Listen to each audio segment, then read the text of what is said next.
अस्सलाम वालेकुम वरहमतुल्लाहि वबरकातुहू। आज हम देखेंगे लॉग को, जो हमारे फिजिक्स में जितना पोर्शन काम आएगा उसको हम देखेंगे, ज़्यादा नहीं देखेंगे। शायद पूरा तो कंप्लीट नहीं होगा क्योंकि कंडीशंस थोड़ी सी ख़राब हैं, तो इसकी वजह से हम आधा जो लॉगरिदम रहेगा, लॉगरिदम की डेफिनेशन तक हम पहुंचने की कोशिश करेंगे। आफ्टरवर्ड्स हम उसके बाद जो है उसकी प्रॉपर्टीज़ और लॉगरिदम पे क्वेश्चंस जो होंगे वो हम कल देख लेंगे, ठीक है। तो चलिए स्टार्ट करते हैं हम लॉग। देखिए, पहले हमें यह समझना है कि लॉगरिदम जो है ये हमें मैथ्स का टॉपिक है तो फिजिक्स में क्यों पढ़ते हैं, और इसी तरीके से बेसिक मैथमेटिक्स में क्यों पढ़ते हैं ये हम। तो समझे बात को कि ये जो लॉगरिदम है ये हमें जरूरत लगता है, ये तो हमें फिजिक्स में भी जरूरत लगता है, ये तो हमें केमिस्ट्री में भी जरूरत लगता है, और ये जो हमें लगता है ये हमें मैथ्स में तो जरूरत लगता ही है। तो फिजिक्स में जो है हमारे पास क्या, हम कहाँ पे जरूरत लगता है, जैसे कि आरसी सर्किट में लगता है, इसी तरीके से केमिस्ट्री में केमिकल काइनेमेटिक्स में लगता है, काइनेमेटिक्स में लगता है। तो इसी तरीके से जो है अगर पीएच वैल्यू उसमें लगता है लॉग जरूरत। तो देखिए, सिंपल में लॉग की हमें जरूरत पड़ती है, ठीक है। अब डिफरेंट जगह पे पड़ती है, तो लेकिन हम जो समझेंगे, हम ये समझेंगे कि आज के इस लेक्चर में हम समझेंगे लॉग कहते किसे हैं, ठीक है। तो ये चीज हम डिस्कस करेंगे। मुझे लगता है कि इतना ही डिस्कस हो पाएगा क्योंकि कुछ ही मिनट्स का लेक्चर होगा, ज्यादा तो होगा नहीं आज। तो फिर हम कल देखते हैं इस चीज को। देखिए बच्चों, अगर मैं डिस्कस करूं कि लॉग हम लोग किसको कहते हैं, देखिए मैं अगर सिंपल में आप बात समझे, लॉग एक फंक्शन है। लॉग क्या है? लॉग एक फंक्शन है। लॉग एक फंक्शन है। कैसा फंक्शन?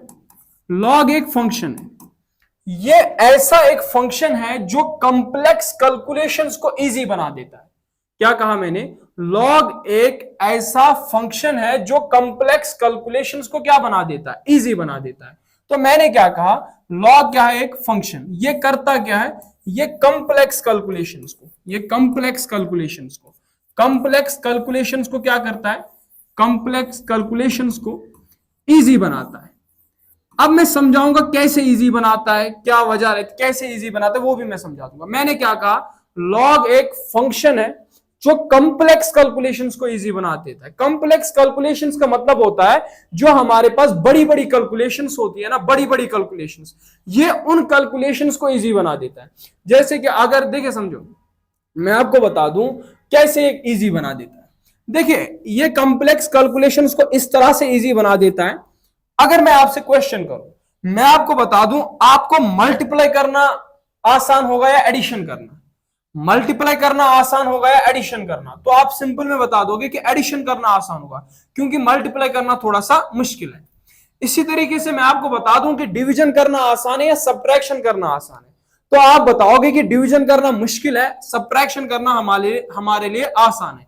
अगर ये किसी इंसान को बात समझ में नहीं आती है तो वो ये समझे, जब आप छोटे थे क्या आपको पहले एडिशन सिखाया गया या मल्टीप्लिकेशन? तो पहले आपको एडिशन सिखाया जाता है, बाद में मल्टीप्लिकेशन। रीजन ये है कि जो एडिशन है वो आसान है मल्टीप्लिकेशन के बरक्स। इसी तरीके से जो सब्ट्रैक्शन है वो आसान है डिवीजन के बरक्स। ठीक, तो हमें क्या समझना है? मैंने कहा कि लॉग जो है ये कॉम्प्लेक्स कैलकुलेशंस को इजी बना देता है। तो अब हम समझेंगे कि कैसे बना देता है। देखिए, आगे तो मैं आपको एग्जाम्पल से भी ये समझा दूंगा, मैं कोशिश करूंगा एग्जाम्पल से मैं आपको समझा दूं कि कैसे इजी बना देता है। लेकिन यहां पे याद रखना है कि कैसे बनाना है, वहां पे मैं एक एग्जाम्पल से भी समझा दूंगा लॉग को समझने के बाद। ठीक, तो क्या करता है लॉग? लॉग जो है ये इस तरीके से इजी बना देता है, जो हमारे पास मल्टीप्लिकेशन होता है, जो हमारे पास क्या होता है, जो हमारे पास मल्टीप्लिकेशन होती है, मल्टीप्लिकेशन, ये इनको एडिशन में कन्वर्ट कर देता है, उनको इसमें कन्वर्ट कर देता है, ये एडिशन में कन्वर्ट कर देता है। इसी तरीके से अगर हमारे पास सब्ट्रैक्शन होता है,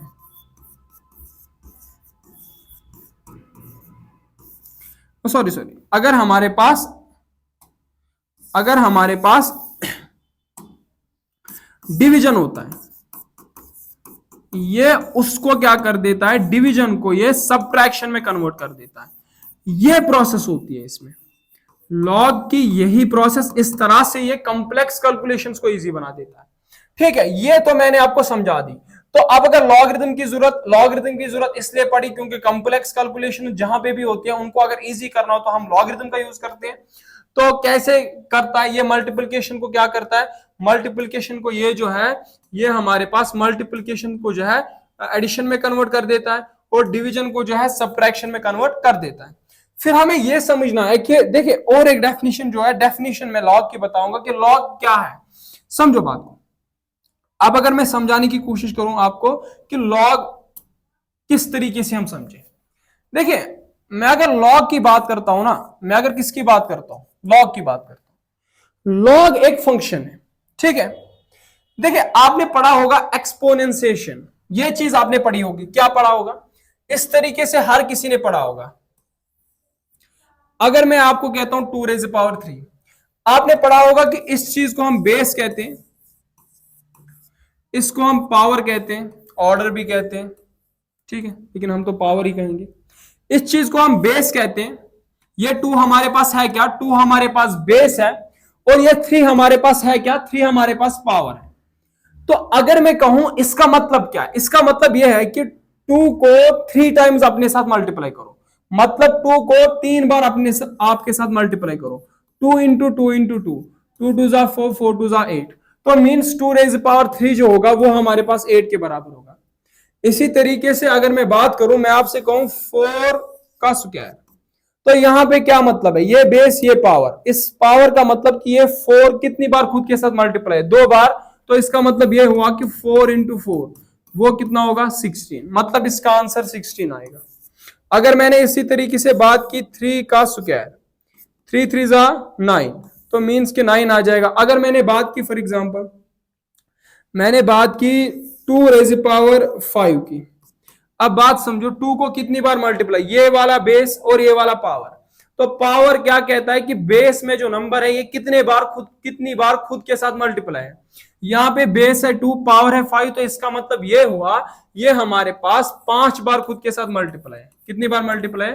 5 बार खुद के साथ मल्टीप्लाई। इसका मतलब हुआ 2 2 जा 4, 4 2 जा 8, 8 2 जा 16, 16 2 जा 32, तो इसका आंसर 32 हुआ। तो अब अगर मुझे यहां पे समझाना होगा कि किस तरीके से जो है ये हमारे पास जो है किस तरीके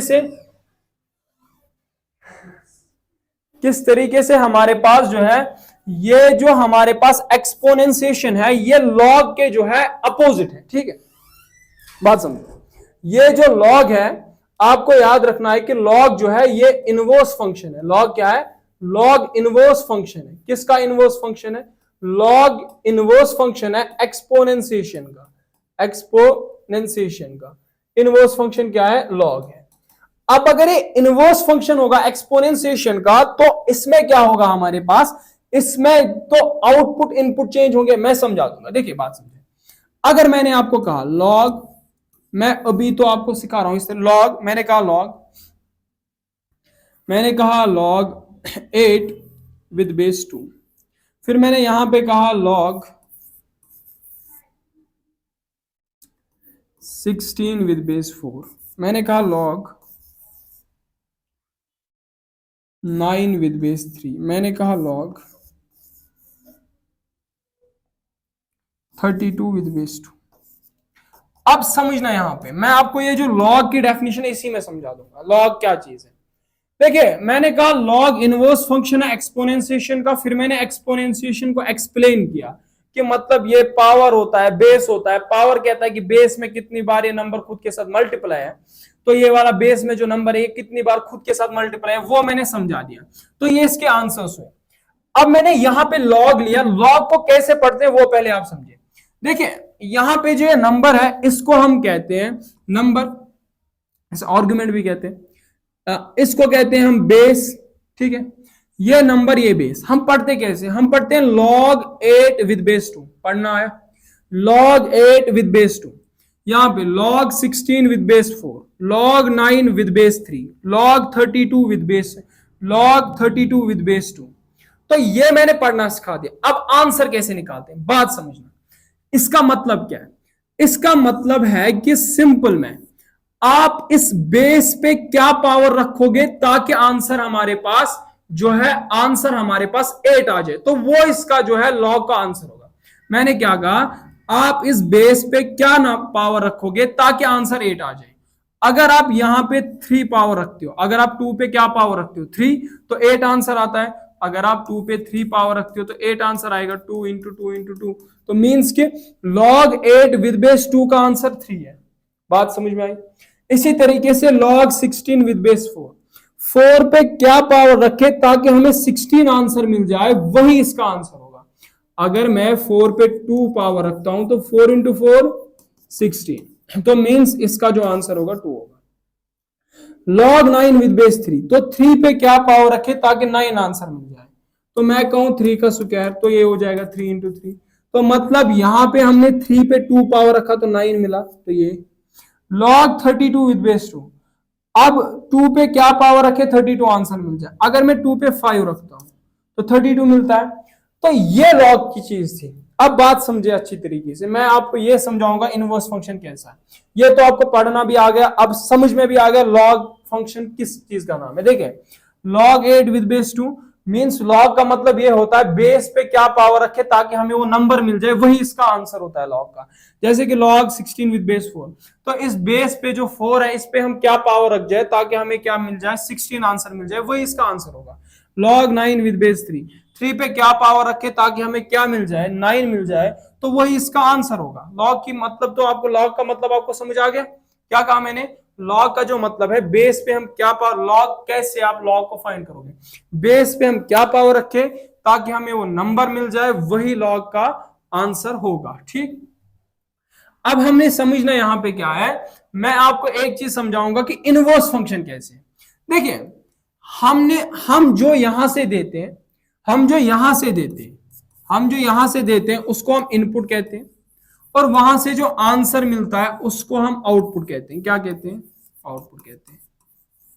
हम जो यहां से डाले उसे इनपुट कहते हैं, वहां से जो मिले वो आउटपुट होता है। इस 2 पे हमने 3 को पावर रखा, मींस ये है हमारा इनपुट। क्या है हमारा इनपुट? जब हमने 2 पे 3 पावर रखा तो हमारे पास एक आंसर आया 8, इसका मतलब ये आंसर है, तो ये होगा हमारे पास आउटपुट। बात समझ में? 4 पे हमने पावर रखा 2, तो 4 पे हमने पावर रखा 2, यहां पे हमें आंसर मिला 16, तो 4 पे 2 पावर रखा, आंसर 16 मिला, तो ये जो 2 है हमने रखा, ये हुआ इनपुट। यहां पे 16 आंसर मिला, वहां से इसे कहते हैं आउटपुट।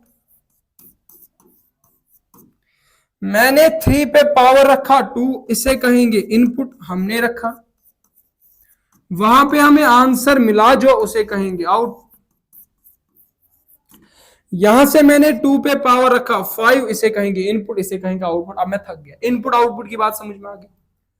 अब यहां लॉग में हमने 8 पावर रखा, ये इनपुट हुआ, ये आंसर आया, ये आउटपुट हुआ। बात समझो, यहां पे 16 रखा तो ये इनपुट हुआ,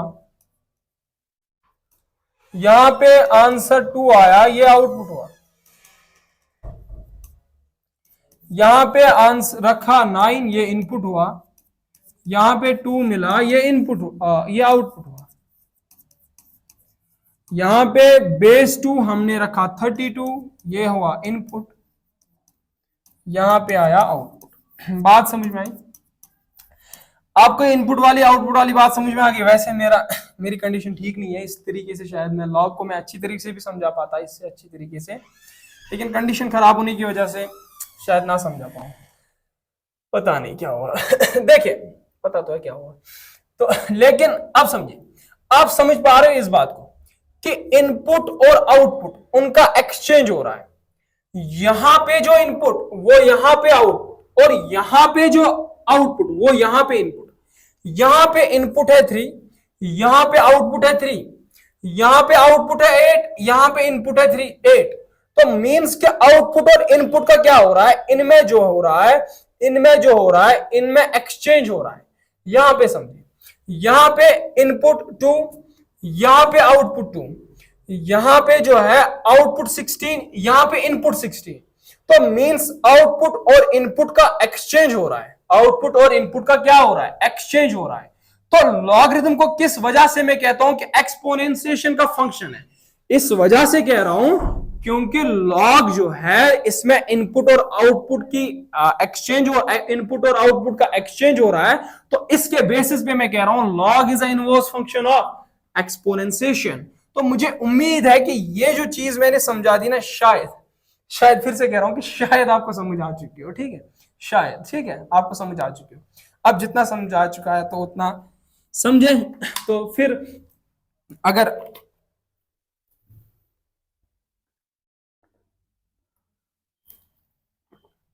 कभी टाइम मिला तो अलग से भी रिकॉर्ड कराने की कोशिश करेंगे। वैसे तो 2 दिन से गायब ही थे, आज आए तो हालात खराब थी।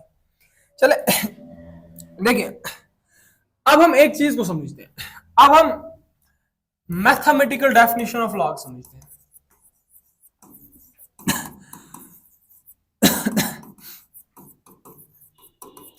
मैथमेटिकल डेफिनेशन ऑफ लॉग, क्या मैथमेटिकल डेफिनेशन है लॉग की?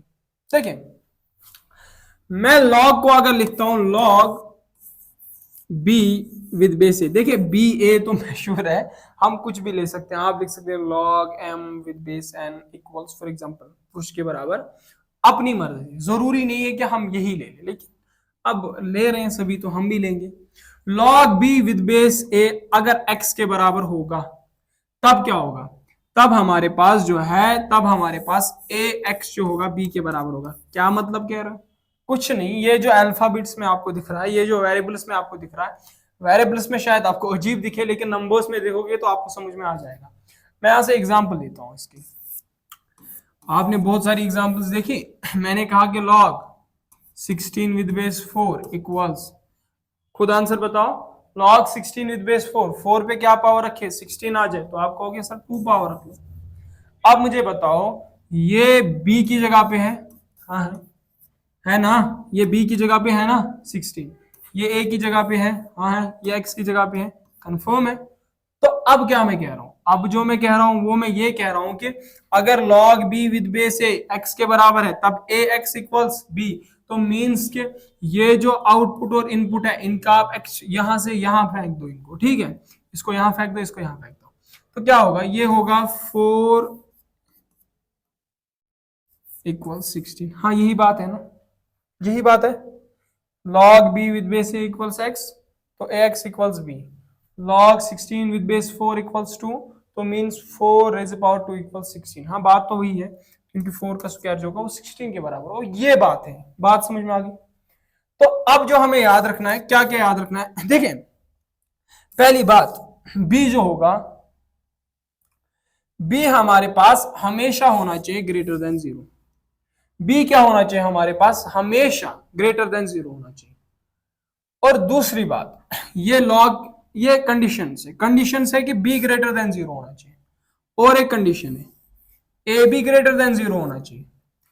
और a जो है, एक एडिशनल कंडीशन है a के लिए, ये 1 के बराबर नहीं होना चाहिए। हम एक एक को समझेंगे कि क्यों, कैसे, क्या वजह, वो भी समझेंगे। आपको मैथमेटिकल डेफिनेशन समझ आई? मैंने क्या कहा? मैंने कहा log b with base a equal, log b with base a equals x, अगर ये चीज है तब a x इक्वल्स b, तो ये चीज जरूर होगी। फिर मैंने कहा कि b जो होगा ये ग्रेटर देन 0 होगा, a जो होगा ये ग्रेटर देन 0 होगा। a की और एक कंडीशन है कि a 1 के बराबर नहीं होगा, ठीक है। तो अब यहां से मैं इस पे आपको और एक एग्जांपल समझा दूं, मेरा दिल कर रहा है। log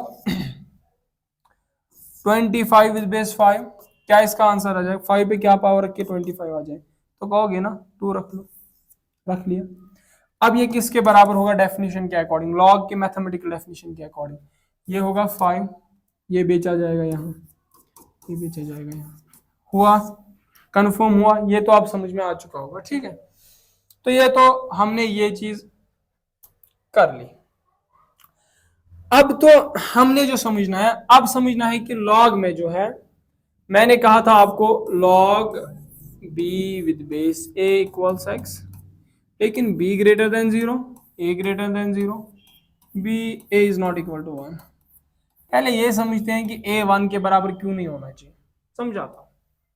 मैंने अगर कहा log 7 विद बेस 1, फिर मुझे बताओ, अब मुझे बताओ, आप 1 पे क्या पावर रखोगे ताकि हमें आंसर 7 मिल जाए? आप 1 पे क्या पावर रखोगे ताकि हमें आंसर 7 मिल जाए? है कोई एक ऐसा नंबर अगर आप 1 पे रखोगे तो 7 आंसर मिल जाए? अगर आप 1 पे 2 रखते हो आप तो 1 इंटू 1 ही होगा। अगर आप 1 पे 5 रखते हो तो 5 बार मल्टीप्लाई करो, 1 इंटू 1 इंटू 1 इंटू 1 कर लो तो क्या आ जाएगा? 1 इंटू 1 इंटू 1 इंटू 1 ये 5 आ जाएगा। तो इसका मतलब हुआ क्या कि आप कुछ भी करो, आप 1 पे कुछ भी पावर रख लो 1 ही आंसर आना है। तो इसका मतलब क्या हुआ? अगर मैं लिखता हूं log 7 विद बेस 1, मैंने बेस 1 ले ली, तो अब यहां 7 पॉसिबल नहीं है, 7 यहां पे पॉसिबल नहीं है। तो इस वजह से मैं कहता हूं अगर बेस कभी भी 1 होगी तो ये नॉट डिफाइंड होगा, ये डिफाइन ही नहीं कर पाएंगे, वी कॉन्ट डिफाइन इट। बात समझ में आ गई? तो बेस 1 नहीं होनी चाहिए, इस बात को मैंने समझा दिया। अब क्या फिर कहा था? एक तो कहा था बेस 1 नहीं होनी चाहिए, और फिर कहा था कि बी जो है ग्रेटर देन 0 होना चाहिए। अब वो भी समझते हैं कि बी ग्रेटर देन 0 कैसे होना चाहिए। देखिए अब अगर मैंने फॉर एग्जांपल टाइम क्या, चलो इसके आगे हम कल देखते हैं। मैंने ये चीज फिर से रिपीट की जाएगी कल, और इस डेफिनेशन में जो है हम देखेंगे कि क्यों जो है ए मतलब ग्रेटर देन 0 होना चाहिए, बी क्यों ग्रेटर देन 0 होना चाहिए, और ए क्यों 1 के बराबर नहीं होना चाहिए। वो मैंने समझा भी दिया था एक, बट सेटल की फिर हम इसे कल से कंटिन्यू करते हैं। Thanks for watching.